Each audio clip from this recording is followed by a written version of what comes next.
How are you? Hope you are well. Here we are, another weekly live.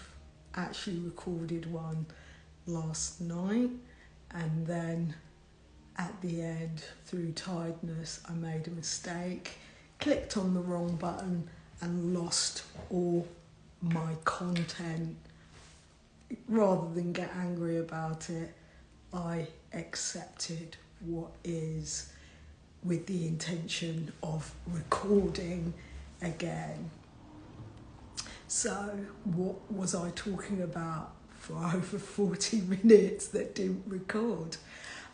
If you are following me on Facebook, I would have mentioned today's topic, or this week's live video, recorded live that is, would be on dancing. I realised I did something there, that I decided the topic will be on dancing with darkness. And I'm really hoping by now you're getting some understanding of why I talk about very different, unique, but all interrelated topics to do with inner freedom and embodiment around wellness, mental fitness and happiness. Because again, there's a correlation. So if you feel inspired to work on the things that I suggest throughout my videos, you might be getting a sense of, oh, okay, these are the things that I can help with or support you with in moving towards creating a more fulfilling and purposeful life.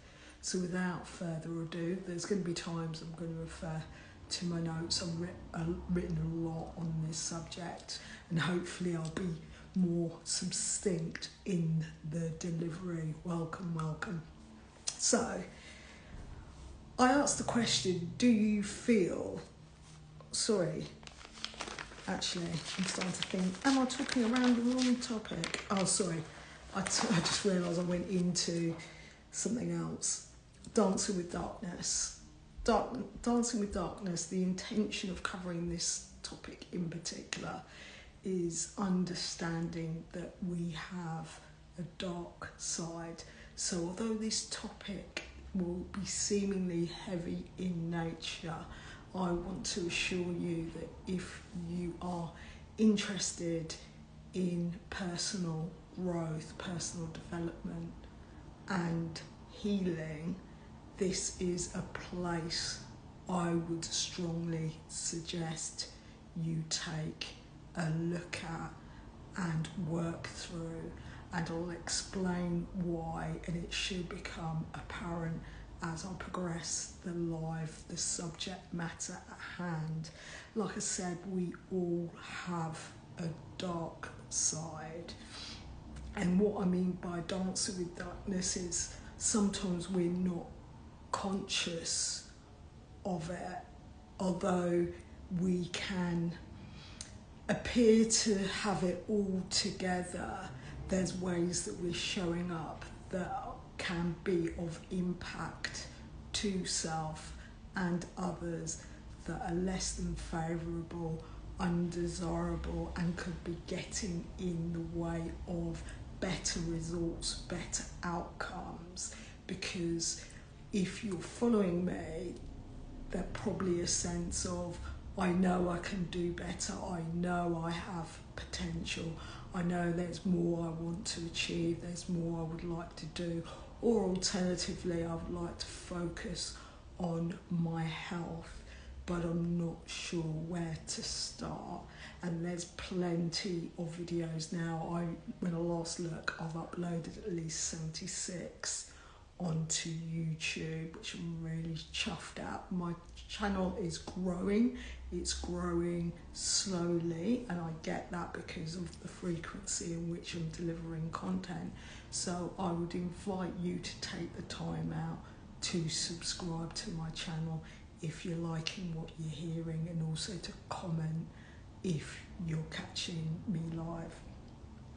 So as I'm a wellness coach, certified, in fact, as well as a professional coach, it's understanding that you are bringing your whole self into the equation. That is the emotional, the physical, the mental, the spiritual, and of course the financial, and to operate from a state of fullness. I'm talking to my ladies out here, fullness, the whole self.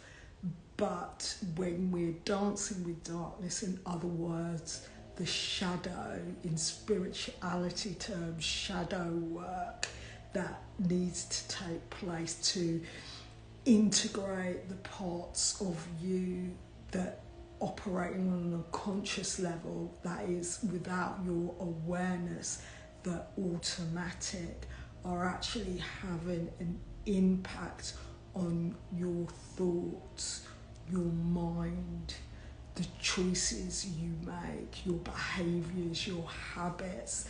They are hidden forces that are operating in darkness, hence the dancing relevance. I'm trying to, is it metaphor? Maybe not, but hopefully you're catching my drift here. So instead of dancing in darkness, the invitation is to dance in the light, to actually shine a light on the things that we may not be conscious or aware of, and bring an awareness, because it's through self-awareness we are generating our fullness.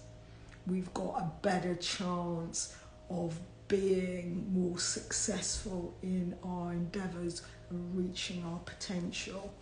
So I'm hoping you'll feel inspired as a result of what I'm talking about today.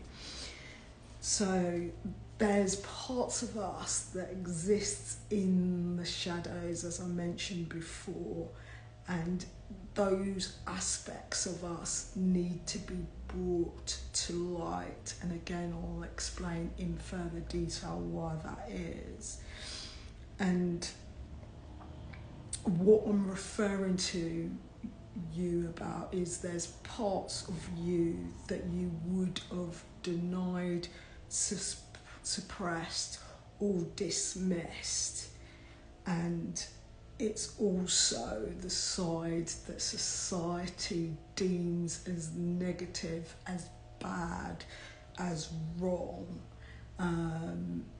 So its true impact is you're not operating in authenticity or with integrity, because you're not aligning yourselves in the ways that you think towards what is wanted, what is desirable, having things like your needs met. So if you're watching this live, and you've been following my content in a while, I would bet that you are ready to step up, ready to up level and take responsibility and accountability in integrating, actually taking action on those things. And if you're struggling to do so, but that you know you're ready to, but you're not sure where to start, again, the invitation, there should be links by now on my content, as well as on Linktree, that you can access either resources to get you started, the communities that I'm slowly building, or to build or to book a consultancy called One-on-One. So I'm going to explain what shadow work means or is. It's about revealing what lies beneath your unconscious fears, beliefs and patterns, and shining a light on it so that you can make lasting change. On last week's live, I spoke about making changes, but in order for us to make transformation, it happens internally. It's not something that happens outside of us. And too often, which is why I tend to focus on energy management in particular, we're directing our time, energy, attention and intention, our focus on things that are outside of our control that we can't do anything about, either because they happened in our past or we're worrying about a future that hasn't happened yet. You can't do anything about your past, it's done. So with awareness of what is holding you back, with awareness of what's getting in your way, keeping you stuck in certain cycles that are actually causing you suffering and pain, shadow work is the invitation to go inwards on a deeper level to see what is there for you. So it's a personal journey, a personal pathway to growth as well as healing, because you start to clear out the gunk, the BS as I call it, to move forwards purposefully to a more peaceful and purposeful life. Sorry, it's happened again. It's probably the second time it's like that, okay. So it's understanding the hidden roots, because they are hidden, because they're hidden forces. You're not conscious of it, so it's shining a light. That's why it's hiding the shadows. Another person I follow and I'm currently working with will call it checking your demons, and I would lovingly say it's checking yourself. Shadow work is the process of checking yourself, but it's helping you to understand and release what is holding you back, as I mentioned, from personal growth and healing, the ways we sabotage ourselves, something I've been talking about for a very long time. And when I was able to unpack for myself the ways it was showing up for me, I was able to make conscious decisions, because I could see my patterns, my cycles that weren't favourable, weren't giving me the results that I wanted, but I couldn't pretend, I couldn't ignore what was going on, because the definition of insanity is doing the same thing and expecting a different result. And another aspect is trying to control other people, because you can't control them, but what you can do is control yourself, your thoughts, your emotions, your behaviours, the words you're choosing, your actions, your habits. It's all interlinked to what I'm talking about today. So it's clearing out all those false beliefs and perceptions that you've been holding on to, and learning to lovingly accept yourself, validate yourself, and own yourself. As I mentioned, becoming a queen, because I'm talking to my ladies here, I am aware, guys have a look at my videos as well and sometimes share it, I get that, but I'm talking to ladies in terms of becoming a queen. Becoming a queen is standing on business, standing on your square. Remember, the queen is the most powerful piece on the chessboard. She can move in any direction on the chessboard. What does that mean? She's not linear, she's circular. She flows, she moves. She's embodiment of femininity as well as using masculinity to take action, the moving part. So with this understanding, it's also how you take responsibility and accountability, because you are the creator of your reality, because everything is happening in your life for a reason, and when you put a light on it, you'll be able to see for yourself the impact of the choices you make, the impact of the decisions you make, and choose differently with awareness. But you cannot change what you're not aware of. It's happening again, so sorry about that. So this is normal. I believe it was Carl Jung, Swiss psychoanalyst, that came up with the term shadow work. I could be wrong there, but I know he was the leading thought, the thought leader on this particular subject.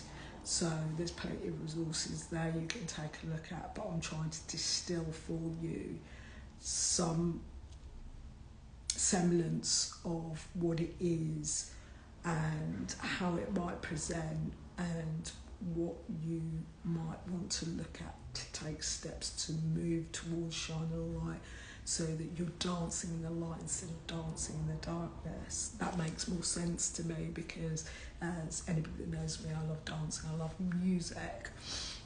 So it's kind of softening a tough subject for some, but it's understand we all carry these qualities or emotions that we have learned to deny or suppress, often shaped by our early experiences in childhood with family or with society or with cultural norms. These aspects contains both negative and positive traits, and were designed for the sake of acceptance and survival. And that's really important to understand, that acceptance and survival, because when you build your self-awareness muscle and you become more conscious, which is uncomfortable, there's no getting away from it, it's also confronting. You can operate from a more powerful place when you're aware, and with that awareness again you can make choices consciously to do things differently, even if there's a risk of failure, misstep or mistakes, because there must be some inclination by now how you're operating is not currently working, not serving you. And when you're authentic and you're true to who you actually are, and you collect and integrate all those parts of you that you previously dismissed, didn't want to accept. I was certainly there not so long ago, before I started doing the deeper work on my personal development and growth, and a positive outcome in becoming a coach. It was learning the ways that I was operating to be accepted by others, when in actual fact I needed to accept and love myself. Because when we're denying things are occurring within us, we're not being authentic, we're not operating in integrity. It'll be impacting things like our self-esteem, and we actually struggle and unwittingly and put ourselves in survival mode. What does that mean? I'm not on the streets, Karen. This is not happening to me. What I mean is you're activated, especially if you're not attuned to the ways it shows up in your body. Because if you're not harmonised, which is really important for ladies, to be in harmony, to be in peace, to be relaxed, to have adequate rest, to prioritise needs, self, because society's taught us to self-abandon, to fulfil other people's needs, which are not necessarily in our best interest. Survival mode is we feel powerless to change our circumstances. We could even feel overwhelmed, exhausted, drained, because we're so focused on making sure that everybody else is okay and not ourselves. So again, I'm hoping that you're getting some, if I'm touching on something, you're a bit sensitive, or you're responding, it doesn't feel good, it's negative, I would be curious about that and treat yourself with compassion, and to take this work, if you're going to undertake it, with understanding it does take time. It's confronting, as I said. I haven't been there myself, and I promise you, when you come out the other side, what you'll get is more beneficial than the ways you're operating now. You just need to get your eyes on it to see why. So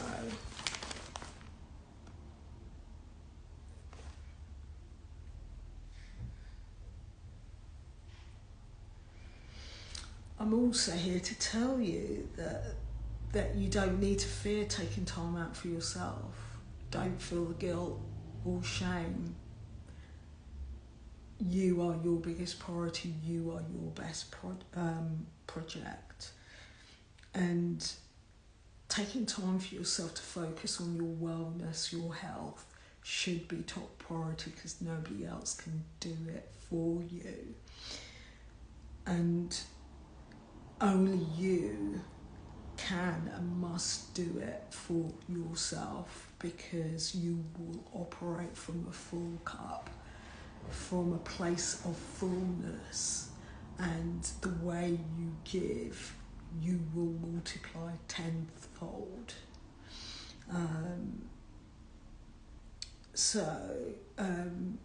It's also examining those hidden parts, those aspects of the character that we felt ashamed or afraid to confront. Again, this is something that I was well aware of, because I was very busy, I was a busy fool, as some would say, because I was doing a lot of things, but I wasn't actually fulfilled in any way.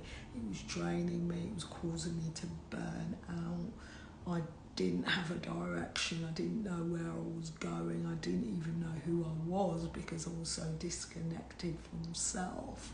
I didn't even understand my emotions. How was I meant to do that? Because I spent a very long time avoiding them.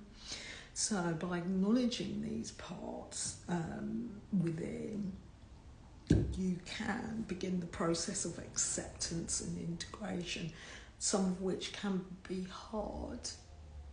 But I want to also let you know it is okay in your process, because it's really about a journey back to self, back to home, back to fullness, especially in your womanhood. So you're more mindful of your thoughts, the words you speak, the actions you take, your behaviours. So you are more powerful in your self-expression.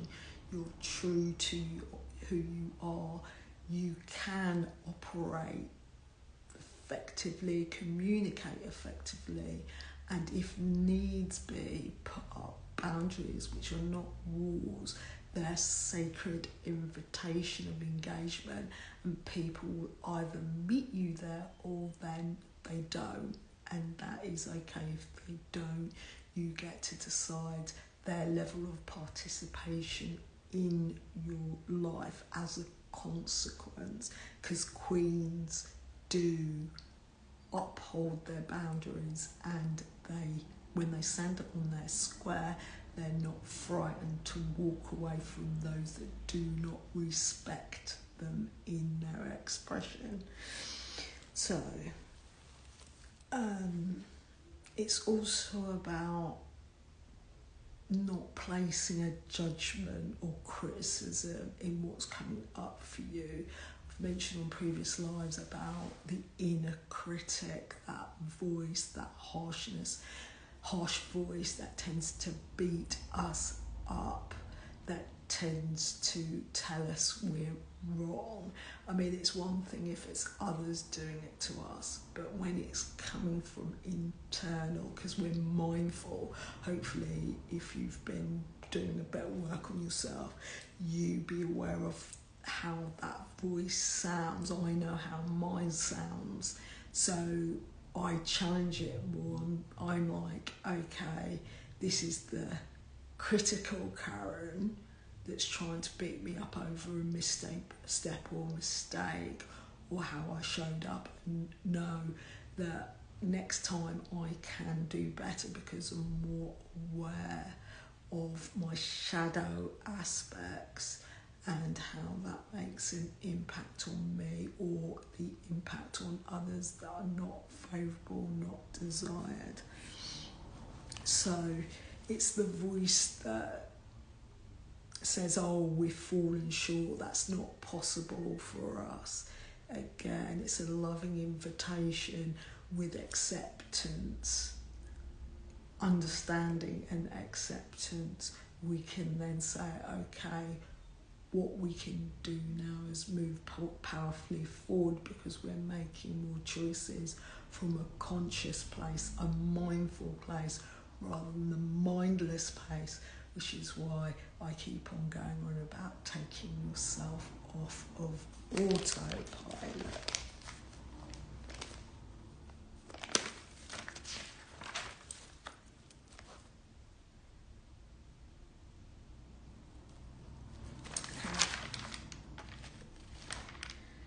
So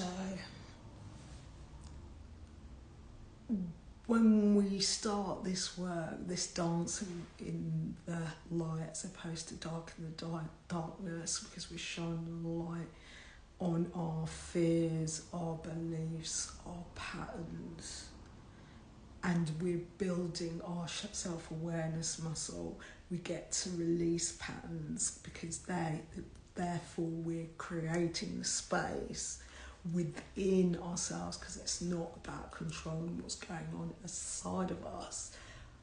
It's letting go of that control element and surrendering to what is, because we're present. It's not about the past, it's not about the future, they're both relevant, but all there is the here and now, and we can make way for and move towards transformation. So again, I'm going to touch on it again. The reason why we do this, depress, deny, suppress, justify, push away, because it doesn't ever go away, is simply because of society, conditioning, cultural. So it will show up in your behavioural patterns, and because it's so automatic, because you've been doing it for a long time, so you're not conscious of your patterning, you actually think it's normal and you think it's the way you are. So it's starting to challenge what you think is you. The chances are you are in there. It's just pulling back the layers, seeing what's underneath to uncover who you are authentically. I hope this is making more sense, because if you're not aware of it, it is having an influence and impact on your behaviour, your habits, the cycles you are choosing to participate in. Because once you're aware, you can make different choices. I've made significant inroads to changing my lifestyle as a result of what I uncovered for myself.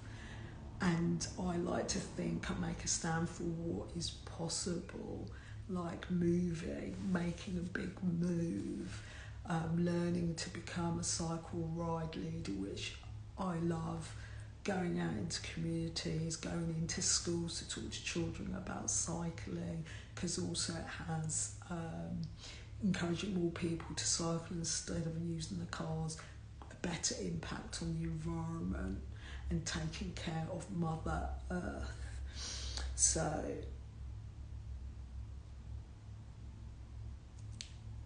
and another critical piece is your patterns, because they're creating your reality, are also impacting what you receive.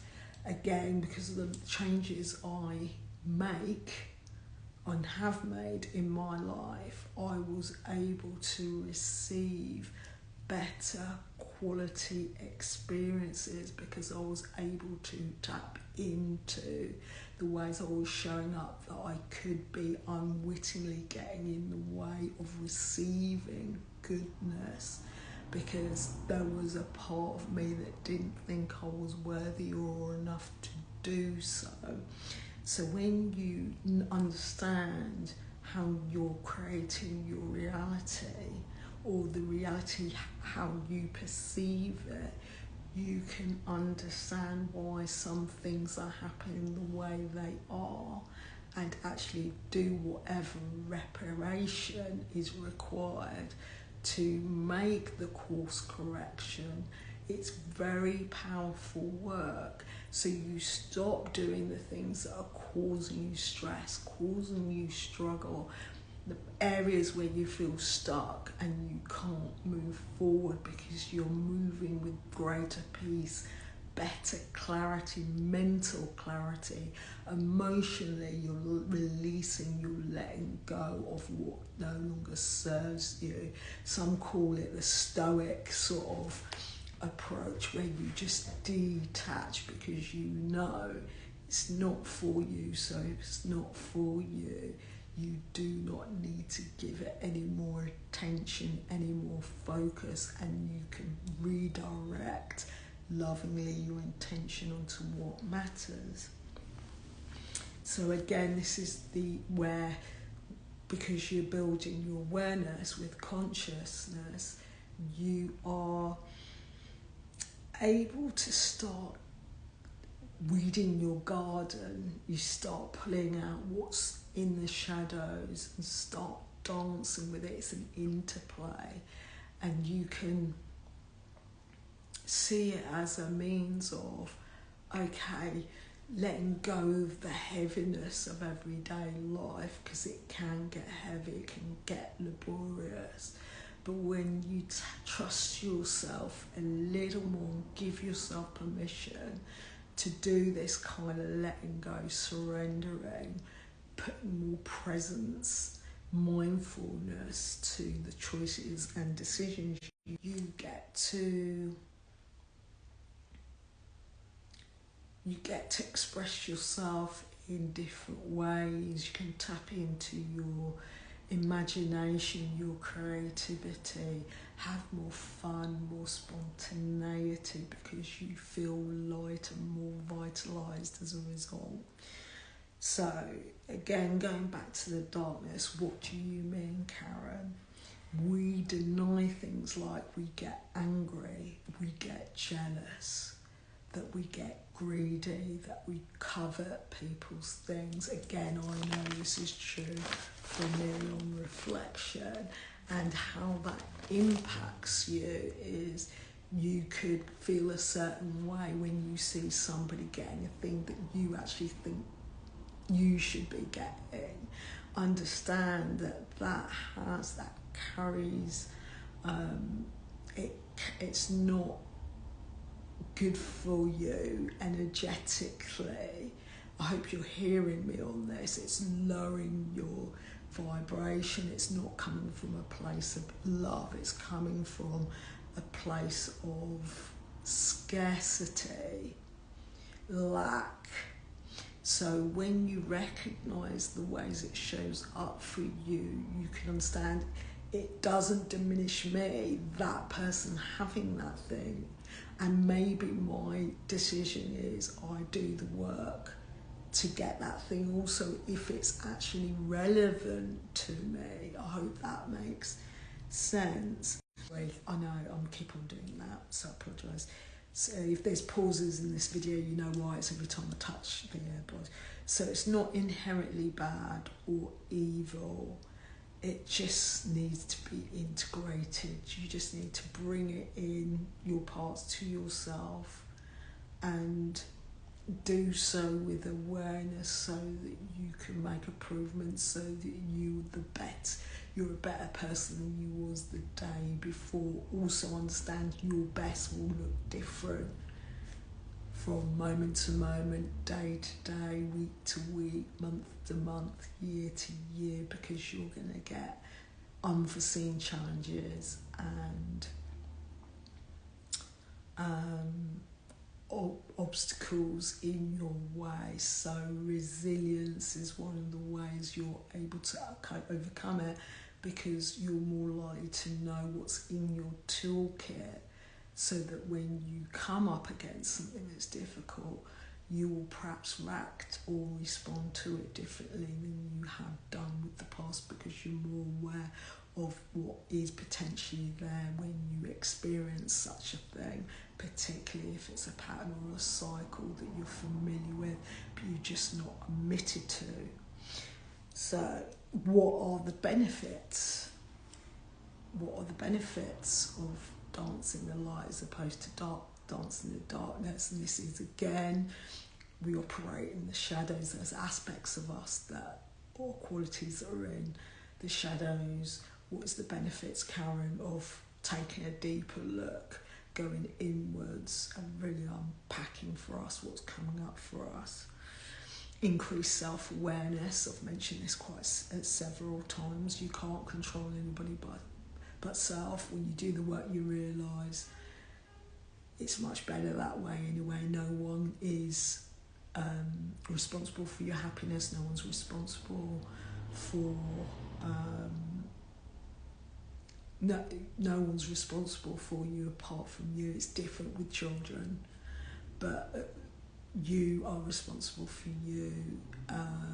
You are in charge of you.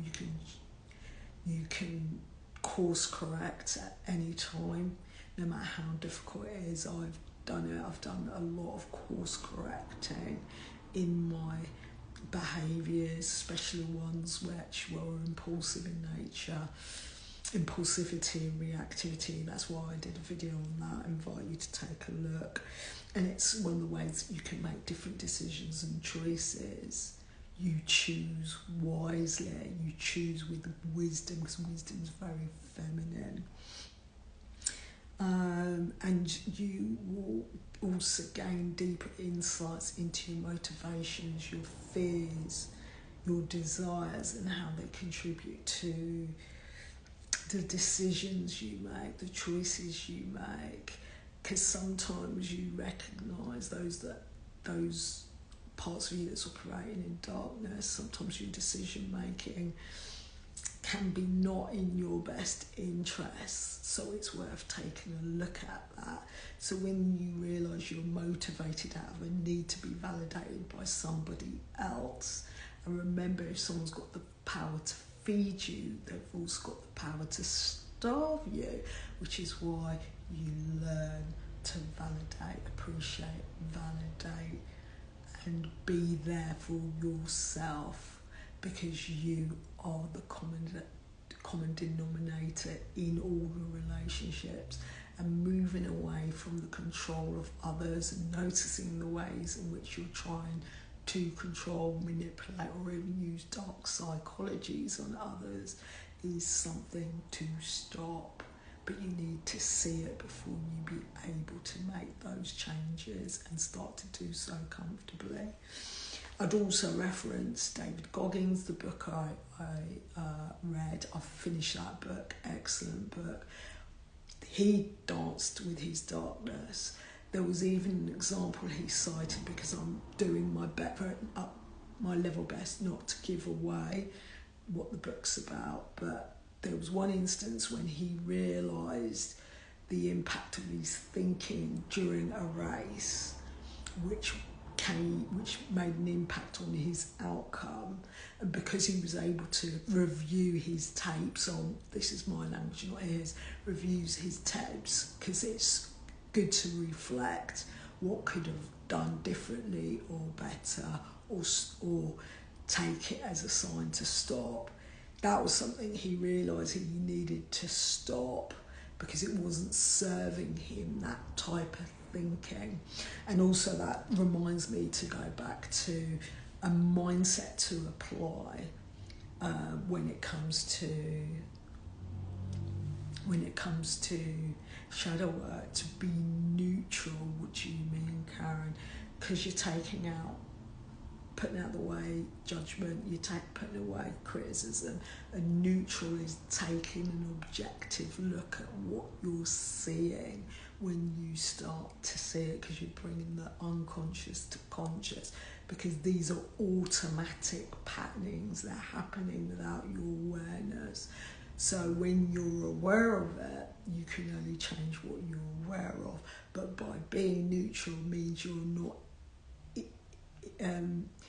activating the inner critic, you're not beating yourself up. So this is why I always go on about treat yourself kindly, treat yourself with compassion and empathy, because until you do those things to yourself, you ain't got a chance of giving it to others, trust me. So that's the reference there. And the key bit in this is when you go against those fears, those motivations,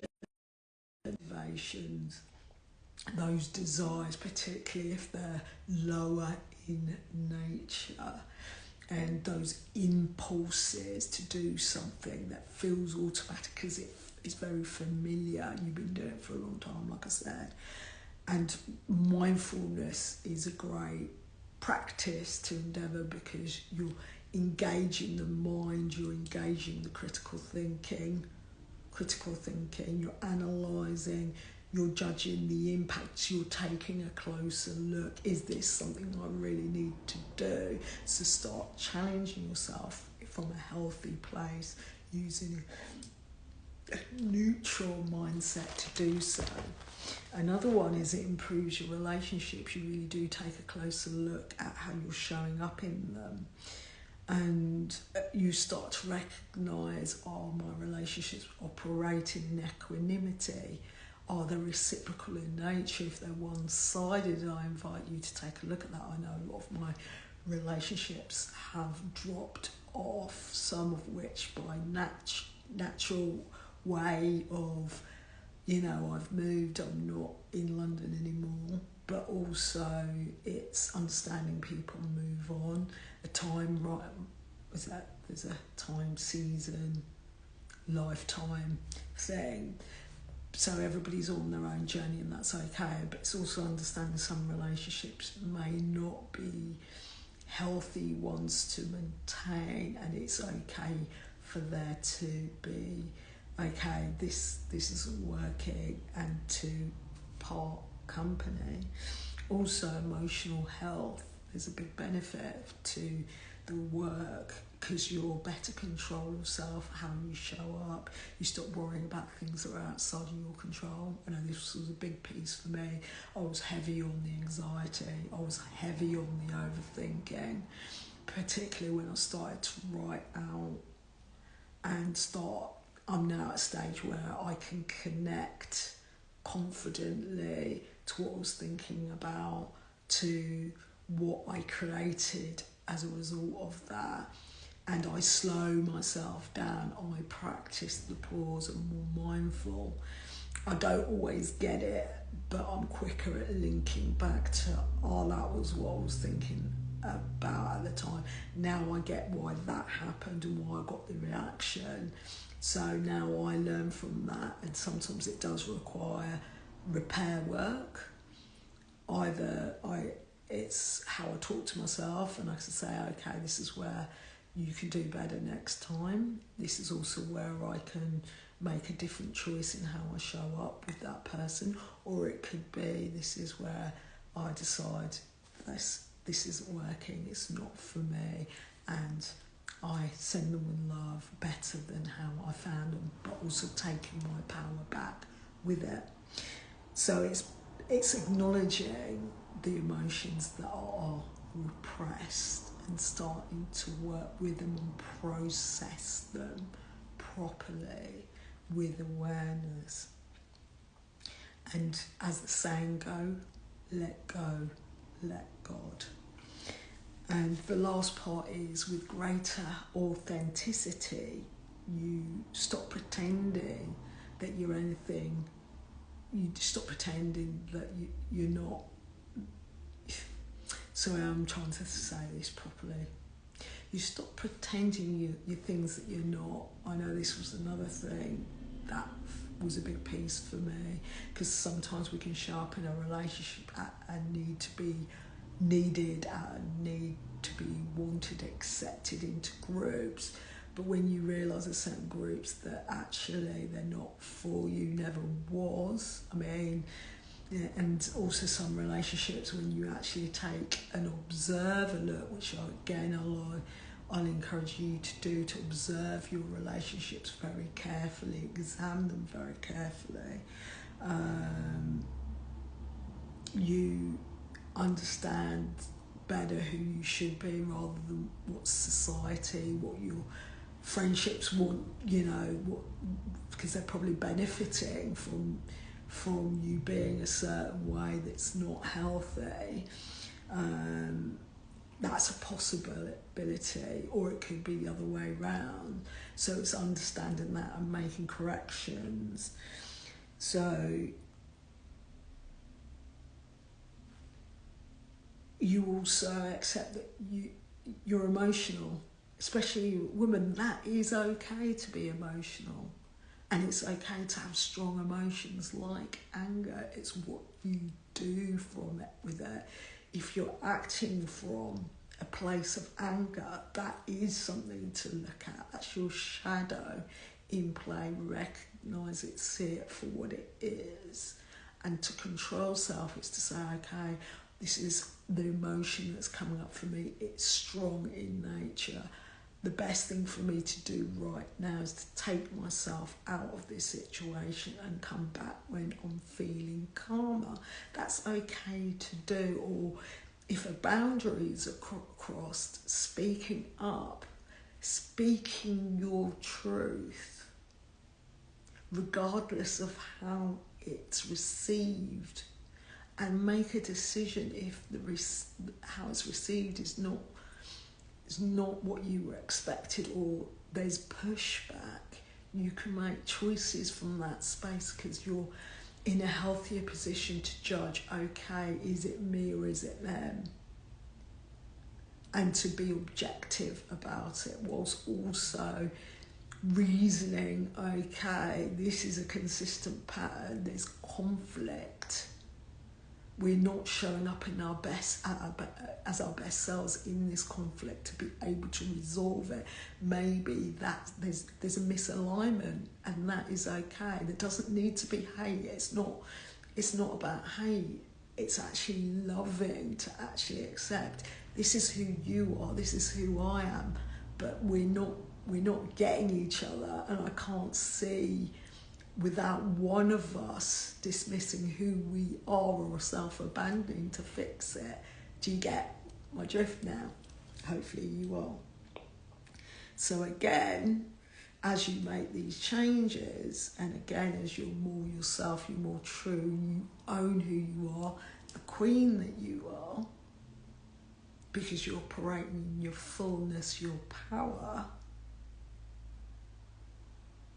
they'll either accept you or you don't. Either way, you're good because you've got you. I can't stress that enough. So I'm going to wrap this up because it ended up being a bit longer than I wanted it to be. I covered a lot of ground. Thank you for those of you that dropped in and dropped out. Hopefully you'll go back to the video after I finish recording. I'm going to make damn sure that I record it saves. So again, some tips, neutral mindset. Also I'm going to reference for the Harry Potter fans, Dumbledore, if you ever watched the movie, had a Pensevere, I think it was called, where he dropped in his memories and other people's memories to examine them. I would like you to use that as a sort of metaphor, so to speak, or an example, how you can really start to examine your thoughts and see if there's any patterns there, and sort of take a closer look. Oh, okay, this is what I'm thinking, and link it to whatever actions or behaviours or habits you did preceding that thought. Because sometimes it could be a thing like, oh, I'm really hungry, without actually asking yourself, have I just eaten?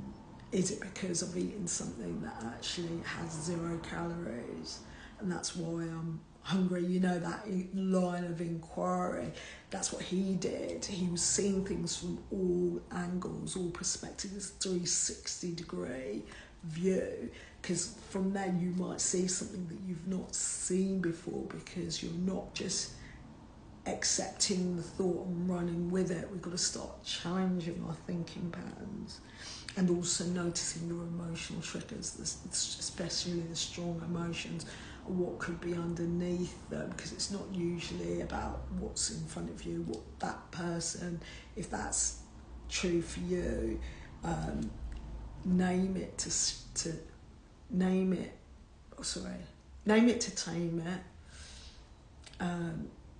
feel it to heal it is a strong motto of mine. I need to do a short on that for YouTube, on that, and then bring that in. So I'm starting to mumble because I'm starting to get tired. Also, you don't need to do it all at once. Do it at your own pace, and understand you're embracing all of you, and doing it with compassion and awareness.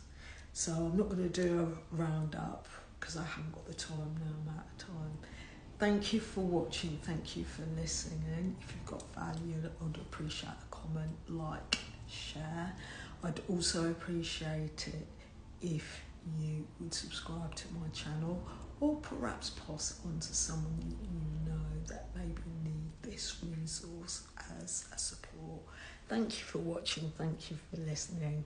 And also, I'm not going to do a live next week because I'm doing some personal development on my own. It's pretty intensive, so I won't have time. So I'll be back about, it could be anything between 7 and 12 days later. So it's not next week, the following week. So see you soon.